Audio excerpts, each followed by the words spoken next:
درمیان ایک دیوار حائل ہو گئی۔ آزاد نے کہا، اس میں ایک جگہ ایک دریچہ ہے جس میں سلاخیں لگی ہوئی ہیں، فیروز سلاخوں کی دوسری طرف کھڑا ہو کر بات کر سکتا ہے۔ خاتمہ نے آزاد کا پیغام فیروز کو دے دیا۔ اسی رات فیروز محل کے ارد گرد کھڑی دیوار کے اس مقام پر پہنچ گیا جہاں سلاخوں والا چھوٹا سا دریچہ تھا۔ آزاد اس کے انتظار میں کھڑی تھی۔ تیری خاتمہ پہ مجھے اعتبار آ گیا ہے، آزاد نے کہا۔ تجھ پر میں کیسے اعتبار کروں؟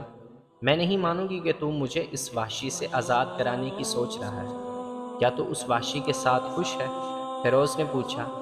اس سے زیادہ قابل نفرت آدمی میں نے کوئی اور نہیں دیکھا، آزاد نے کہا۔ تیرا یہاں زیادہ دیر کھڑے رہنا ٹھیک نہیں۔ فوراً بتا تجھے اتنے عرصے بعد میرا خیال کیوں آ گیا ہے؟ کیا اس وقت اسود کے ادھر نکل آنے کا خطرہ ہے؟ فیروز نے پوچھا۔ یا ابھی وہ تمہیں نہیں؟ آزاد نے کہا، پہرے داروں کا خطرہ